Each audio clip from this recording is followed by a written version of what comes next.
please line up down the yellow line over here, please? And I need every...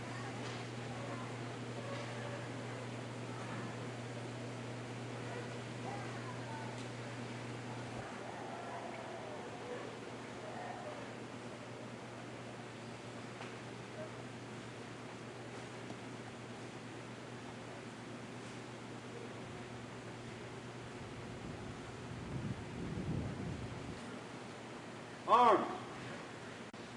Chief Krager, could you please come forward and lead us in the Pledge of Allegiance, please?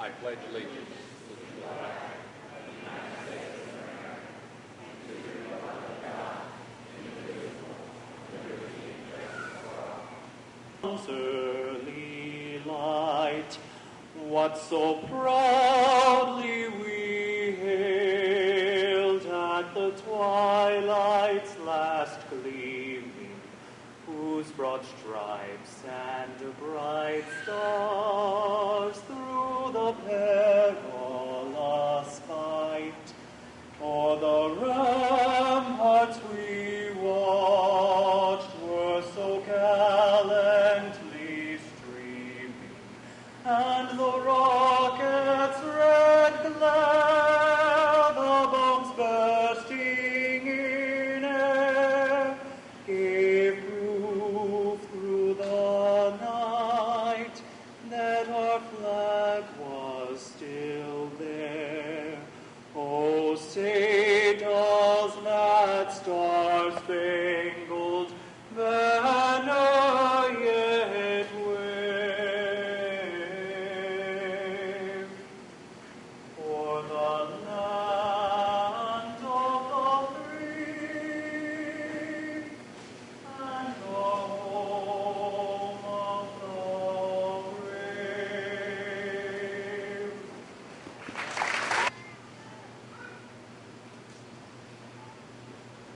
Hey. Over.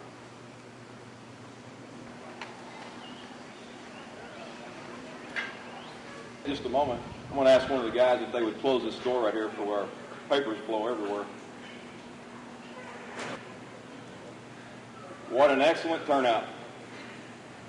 I want to tell each and every one of y'all that I appreciate it very much showing up here for this dedication tonight. My name is Jody Binion. I'm the Fire Chief of the Porter Fire Department, Montgomery County Emergency Service District number 6. And it is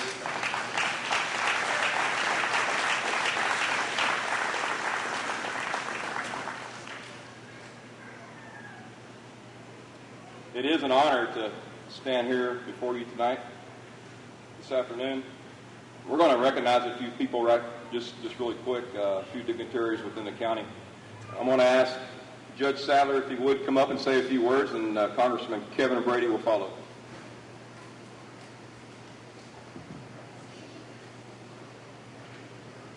First, I just want to say congratulations to these guys over here in blue. What a great job, and working. I've seen you all work for so many years. By the way, this department now has gone from, when I was first elected county judge in 1990, I think you had about 18 members, I believe, in 1990. They are now 50 members of volunteer and paid firefighters. What a great job, gentlemen.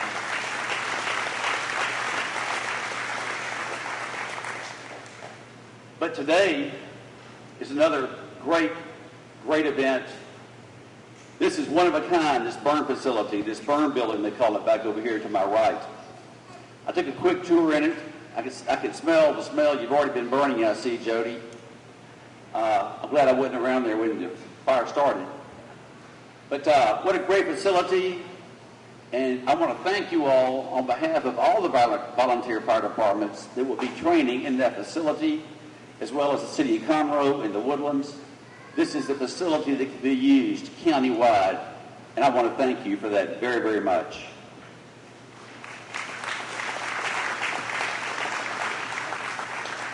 The last thing I want to say is I think you can see your tax dollars at work right over here to my left. What a fantastic new truck to the tune of $1.3 million. I think it's the finest truck in Montgomery County. Congratulations, y'all.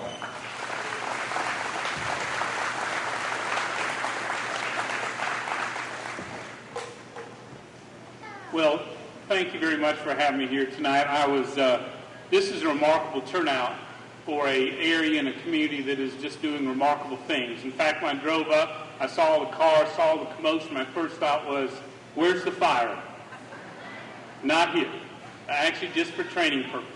I want to, Judge Sadler, Commissioner Reinhardt, Chief Binion, our District Attorney Brett Ligon, our Constable Roddy Hayden, Darryl Moore, all of you here, Mr. Cook. My job tonight is just to say congratulations and job well done. This new fire burn center means two things for our area. More highly trained firefighters and a better response time. And these are the people who, when we put our kids to bed at night, look over us safely, watch out for us. When we go to work at day and leave our home alone, they're the ones who look out for us. When our small businesses that we put everything into have a fire, these are the ones who show up and save our life earnings. We owe a great deal, a debt of gratitude to everyone who's part of this facility and making this a possible today. The Fire Academy, which is so impressive, has an amazing hiring rate, Chief, you told us, of 90%, and it's an honor to share tonight with the 6 firefighters receiving their pins and badges. Congratulations to each of you and your families as well.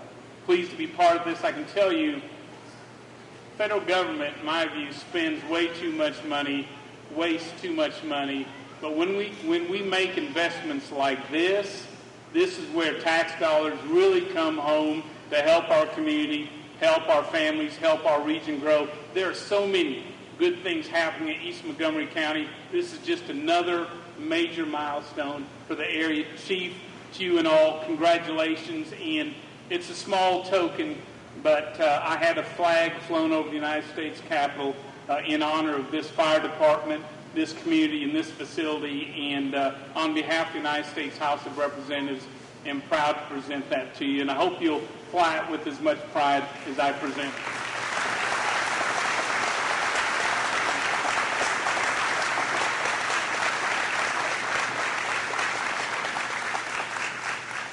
And I'm going to ask a favor of you each tonight to allow me to head to the house. As many of you know, we have 2 young boys, kindergarten and 4th grader. I don't see them much. I live here in Montgomery County, fly to work to Washington each week.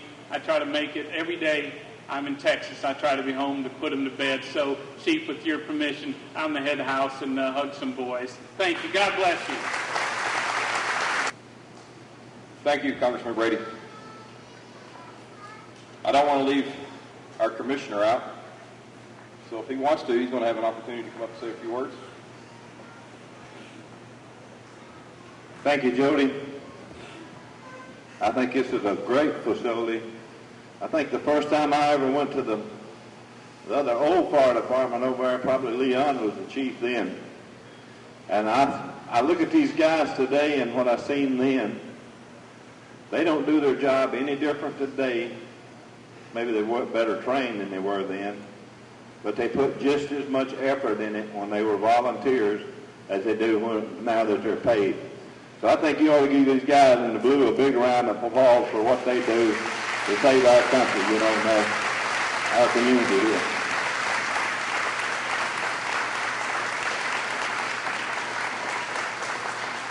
I have worked with a lot of boards, and I hope I don't get myself in a bind over this, but,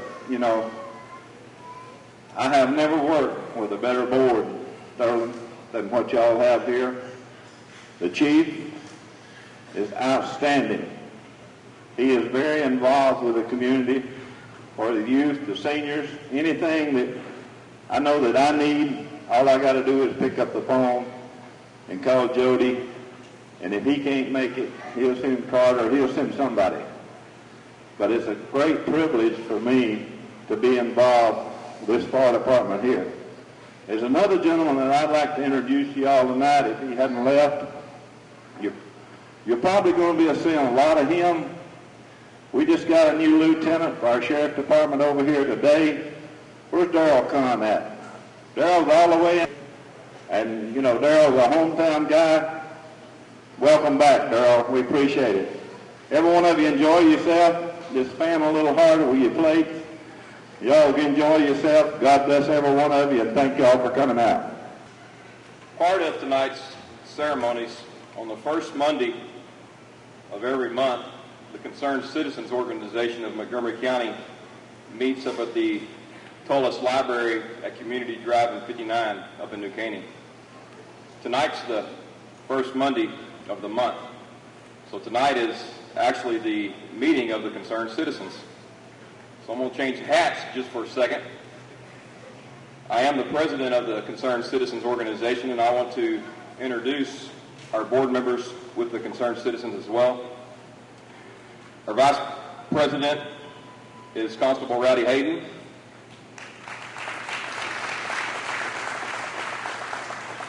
Our secretary is Terry Kropick. And treasurer, Barbara Egan. Got me. I also want to introduce Andy Dill. Andy Dill is the president of our Chamber of Commerce here in East Montgomery County. As I'm looking around, we have so many people here today, and I know I'm going to leave somebody out, and I want to apologize right now, but I see Ken Fahn. He's a board member for the Montgomery County Hospital District. Also want to thank EMC Towing, TJ Knox right over here. EMC Towing has donated the vehicles that we'll be working on this afternoon as well.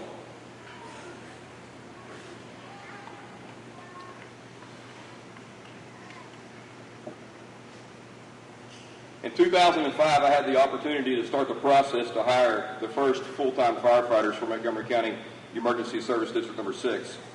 Since 2005, we have grown to 25 full-time firefighters and 16 part-time firefighters. Tonight, you will witness the pinning ceremony of an additional 6 firefighters.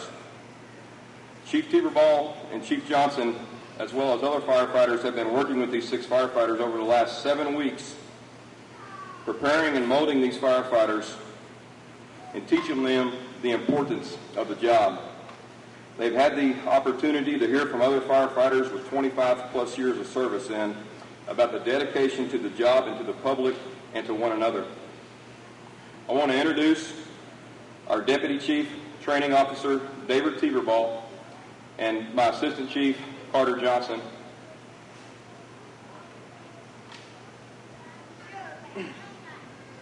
As we start our pinning ceremony tonight, Chief Teeterball comes with us with 23 years from the Texas City Fire Department. Chief Teeterball has spent a lot of time with these 6 firefighters. He spent a lot of time with all of our firefighters. I had the opportunity to bring him on in 2006. And what an excellent job that he's done. Our training division back before he came on was good, but it wasn't as good as it is now. And with this burn building, with these additional firefighters, the teams that we can make is going to most definitely make a difference in our community. So I want to ask Chief Teeterball if he wants to come up and start our pinning ceremony. Good evening, ladies and gentlemen. Chief Binion said, my name is David Teeterball. I'm the Deputy Chief. I'm over the training division with the Montgomery County ESD number 6. 3 years ago, Chief Binion introduced me to you at this station and explained what his intentions were with the newly created training officer position. He explained my appointment was just one step of a vision and a plan laid out by him and the ESD board for the department that would keep pace with the growth and the needs of our community.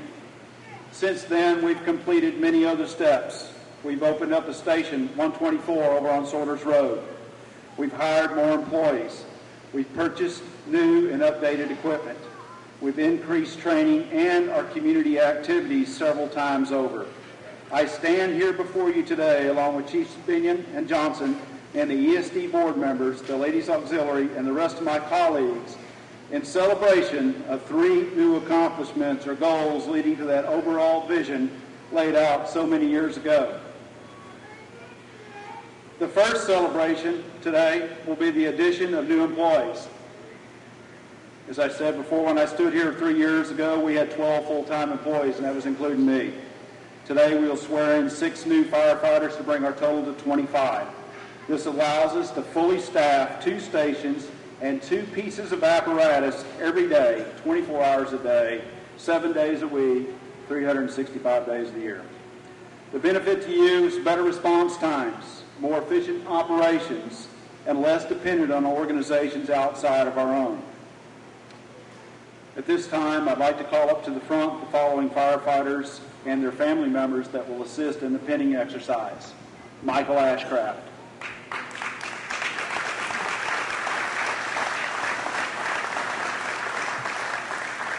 Jason McMillan. It originated with the first firefighters in the Roman Empire. In this country, the tradition is traced to Ben Franklin and later enhanced by the military after the Civil War. By administering an oath of office, we gain a commitment from the employee to the district and to the citizens to whom they serve. This helps to ensure loyalty and allegiance to you. The pinning exercise is just as important as it represents the welcoming of a new firefighter into the family of the fire service. Each firefighter has 2 families. The first is their blood ties, their wives, their husbands, their kids, their mothers, fathers, grandparents, and others. The second is the fire service, their station companions, their brother and sister firefighters. This ceremony signifies the importance of both and brings them together. Therefore, chief officers will pin the collar brass on the new firefighter, but someone of importance to that firefighter will pin on their badge. These 6 individuals have worked hard for the last 7 weeks and have earned the right to be called firefighters. From this day forth, they shall be known as part of Montgomery County Emergency Service District Number 6 family, and we will be proud of them, as I hope they are proud of us. Gentlemen, please raise your right hands and repeat after me. I, state your name, do solemnly swear that I will faithfully execute the duties of the Office of Firefighter in Montgomery County Emergency Service District Number 6, the state of Texas, and to the best of my ability, preserve, protect, and defend the Constitution and laws of the United States and of this state and the policies and guidelines of this entity. I furthermore solemnly swear that I will protect and defend the citizens to whom I serve from fires, accidents, both man-made and natural, and other emergencies to the best of my ability. So help me God.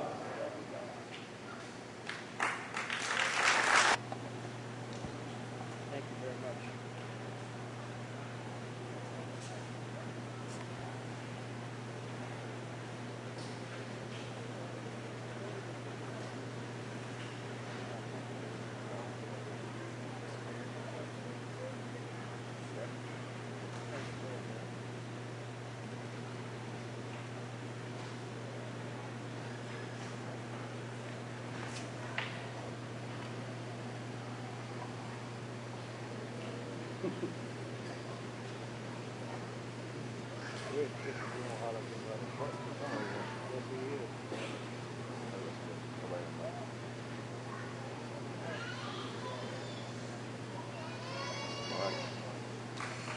Congratulations.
There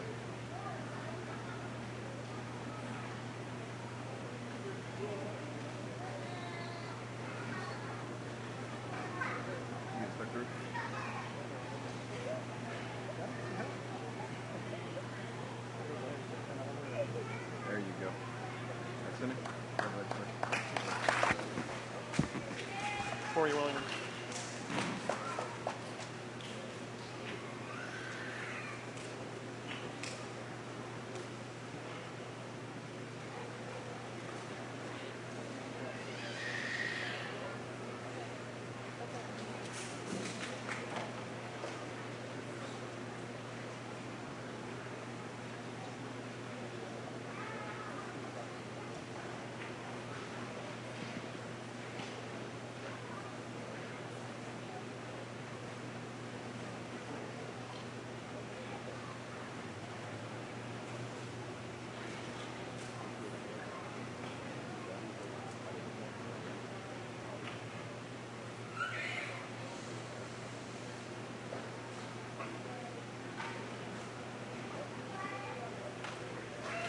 And a large round of applause for our newest members of our family, firefighters Michael Ashcraft, firefighter Jason Dillon, firefighter Jake Mansfield, firefighter Rashid Joe, and firefighter Corey Williams.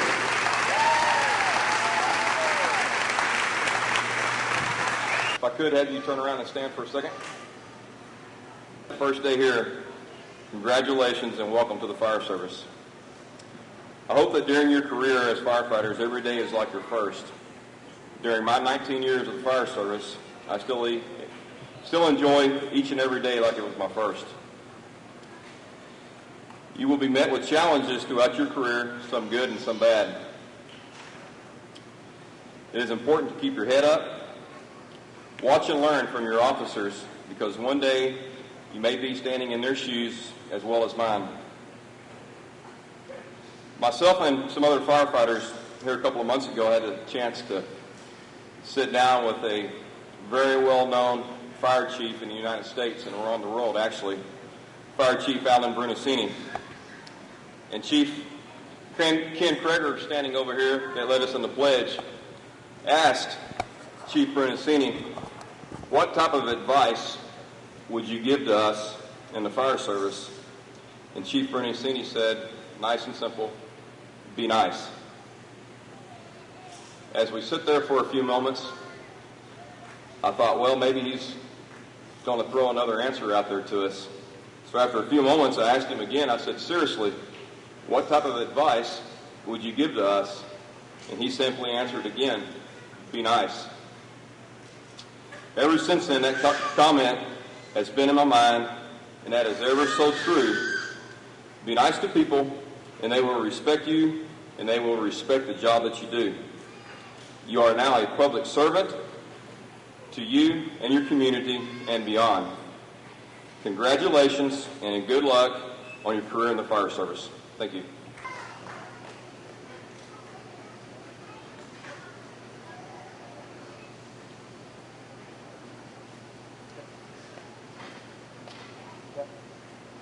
Will be the christening of a new ladder truck. Pushing a new piece of apparatus into the fire station is a tradition that dates back to the horse-drawn steamer age. It was difficult, if not impossible, to get the horses to back heavy steam-driven pumpers back into the stations. Firefighters had to do this work. This tradition carried over from those days long ago, and we would like to use this tradition to place our newest vehicle into service. It was over 140 years ago that the first ladder trucks were used in the fire service. These vehicles were wood and used heavy springs to assist lifting the ladders into place. Our newest truck is a little better than that, okay? It shows the latest generation of technology, and it should serve us well for years to come. This truck represents the culmination of many hours of planning and designs by Chiefs Binion and Johnson, and it is a welcomed addition to our fleet. Captain Mix, please have your company assemble to place Truck 121 into service.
installed. Truck 121 is now in service. Truck 121 is now in service. And that's it, folks. That's your newest piece of equipment in service now.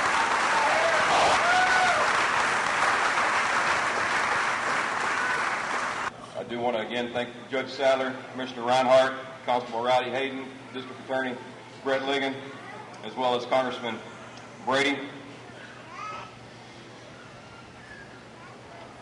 We're going to move from inside the station here to out to the tent area. We're going to do a live burn scenario, and Chief Teeterball will explain that real quick, but I'm going to ask that when he dismisses everybody that if we can, if you want to go out there and see the demonstration as well as us cutting up a vehicle, we try to get everybody out there. Folks, we have one more event to celebrate, and that's the ribbon cutting. So if we could, I'm going to turn this over to him. We're going to go ahead and move outside for the ribbon cutting and then turn it over to Chief.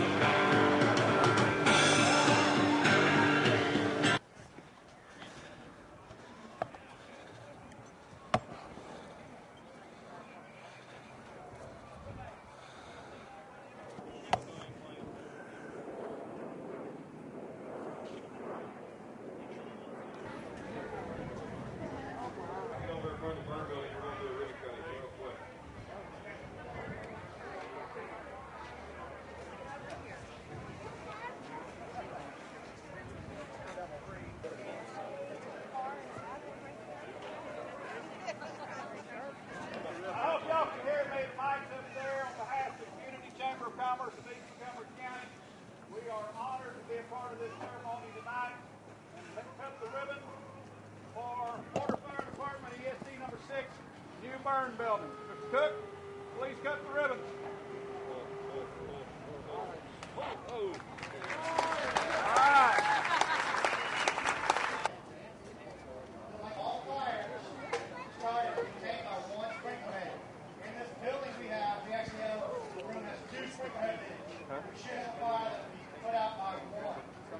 The average residential sprinkler pulls roughly 25 gallons a minute of water. If you didn't have the residential sprinkler, by the time you dial 911, it takes us anywhere from 5 to 8 minutes to get there. It's going to take roughly 250 gallons a minute to put that fire out because the fire is growing that much. On the TV screen here, we will have the crews. We'll be able to train.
Right now, this is just the crew that's inside containing that fire.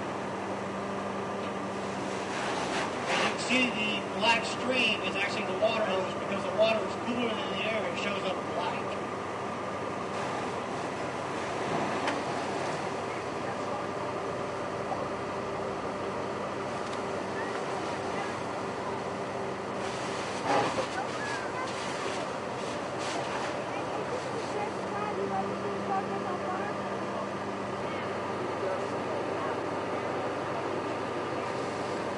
Color of smoke tells us a lot as far as fire conditions and what's burning. Black smoke is more of your blast issue.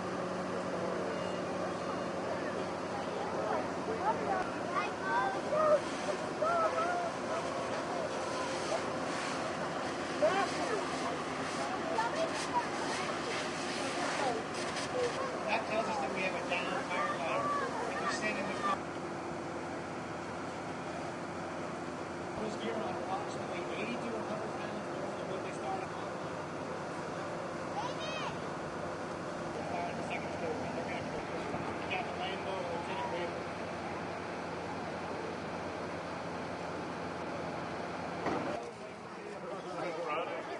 Pick the vehicle up and put the bait on the step jobs. Get it out there. That's up to the grade. Put a firefighter in there or a medic. Doctor, let go on the whole go to the back east. We'll let them spread it.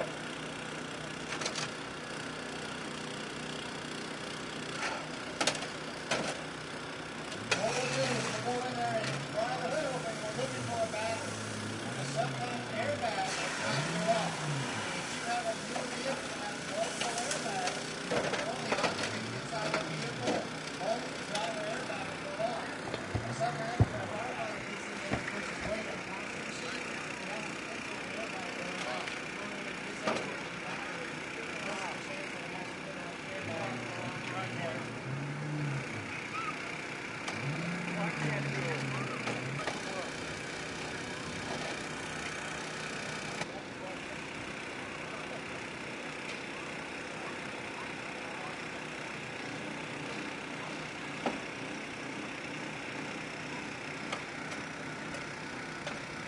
Doors off, roof off. We can actually fold the vehicle in half if we need to make it tire touch each other. We use a spreader, but instead of spreading, we use the floors. So our ball fire not to touch the engine. We function as a team.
We actually have to brush them with the spreaders. We open them fully extended and we close them around it to make a thinner one. The cutters can actually get around it instead of having to take multiple bites.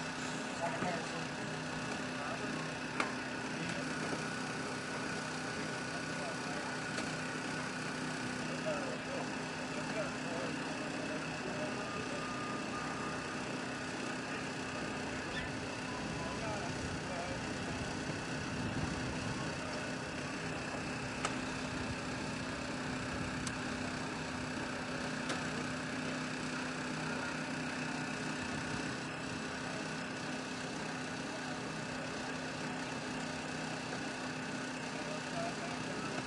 question was asked, do we study vehicles before the explanation of it? Yes, fire rate is a unique challenge to the fire service with all the new battery technology. So we put the class on hybrid vehicles, lightweight vehicles, a dash wall.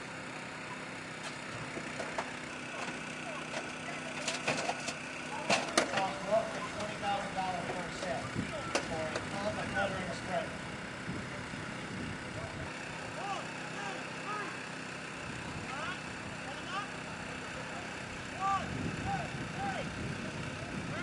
We always function as a team. When we're moving a patient, the person who's holding their head still does the voice command. What will happen next? We need everybody to make sure they stay away from the building because we do have our earlier fire inside here, some smoke. Okay, first of all, your name? Jody, Jody, Binion, Binnion. Tony, Chief of Florida Fire Department, this thing, how long has it taken to become reality, and what's this going to be used for? We started discussing on building a training facility of this kind about a year ago. It's taken about 8 months to actually construct the building, and we're looking forward to about 20 years of use out of it, hopefully. What actually can be done with a building like this? This particular type of building, I mean, we'll be able to go into it, and with three stories, we'll be able to set multiple fires on each floor. We're going to allow other fire departments in the community to use it, as well as the sheriff's department as well. The sheriff's department can use it for SWAT standoffs and training of whatever type that they see as fit for the building, actually. How does this affect, I mean, several years ago you lost a firefighter on Staley in the plant. Without, I mean, y'all didn't have anything back then. How will this help prevent something like that in the future now? Well, with the type of building like this right here, whenever firefighter Staley was actually killed, although our training was good, this type of building is going to make it even better. Being able to have something that we can come to work with and stand out here and build some fires inside of it and get out here and train each and every day that we want to is going to make a big difference in how we actually operate.